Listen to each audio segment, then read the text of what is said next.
Okay, let's jump right into this explainer, because honestly, tracking the flow of your tax dollars across state lines is, well, it's a bit like looking at a really vibrant, layered print. It's colorful, it's a bit grainy, and quite frankly, a little messy when you zoom in close.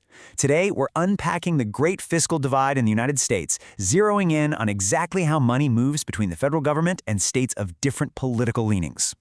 Who really funds the federal government, right? It's a question that sparks intense debate. You hear it on the news, during election cycles, you probably even hear it argued over at the dinner table.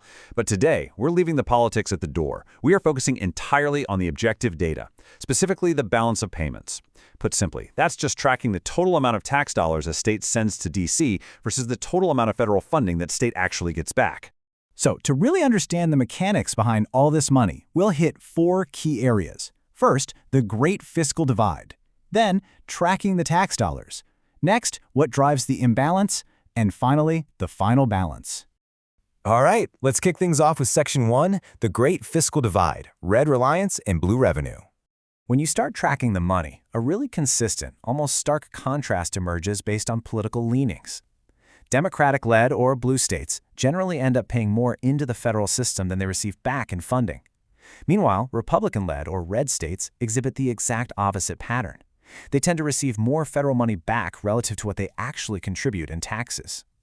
So what's the big takeaway here? Well, broadly speaking, there is a systemic financial subsidy flowing directly from blue states to red states because the federal government collects revenue nationwide, right, and then redistributes it based on various programs and needs. The net result is that the wealth generated in certain areas literally helps keep the lights on for budgets and federal programs operating in others. Moving right along to Section 2, tracking the tax dollars. Let's look at exactly where the money comes from and where it goes. Check this out. Between 2018 and 2022, blue states contributed a massive 60% of all federal tax receipts. I mean, that is a commanding majority of the government's income coming from one specific subset of states. Meanwhile, red states contributed the remaining 40%. But, and here's where it gets super interesting. When you flip over to the spending side, the picture totally changes. Despite putting in 60% of the money, blue states only received 53% of federal spending. Red states, on the other hand, went from contributing 40% to capturing about 47% of the spending. Now sure, the exact framing can sometimes depend on how you classify a state as red or blue, but the data clearly implies a massive net transfer of wealth across state lines. A recent analysis by the Rockefeller Institute totally backs this up. They tracked how much each state pays versus how much it gets, and they found that only a surprisingly small handful of states consistently act as net donors to the federal government. High-income states, we're talking places like New York, Massachusetts, New Jersey, and Washington, they are almost always sitting on the donor side of this equation. They're effectively bankrolling a huge chunk of federal operations everywhere else. Which brings us to Section 3. What drives the imbalance? We really need to look beyond the political labels here.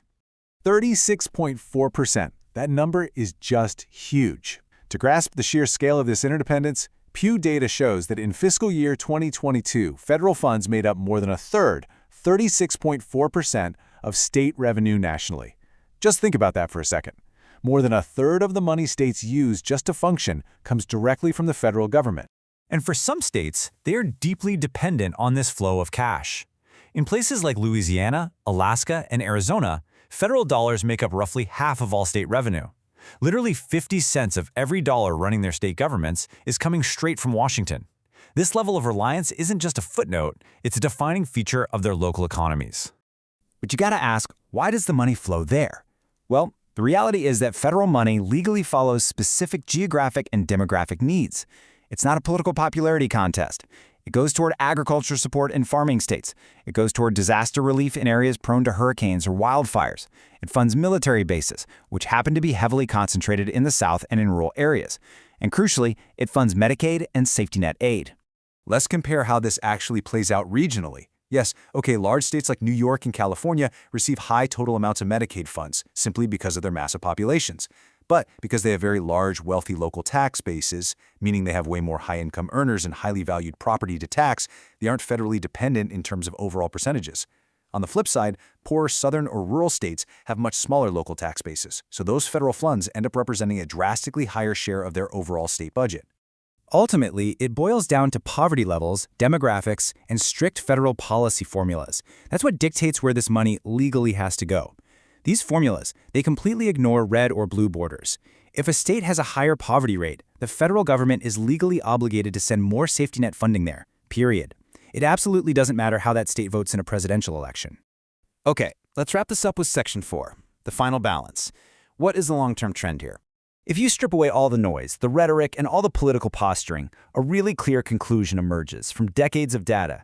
Over the last several decades, Democratic-leaning states have generally paid more into the federal system, while Republican-leaning states have generally received more federal support relative to what they contribute. It's just a fundamental structural feature of the American fiscal system.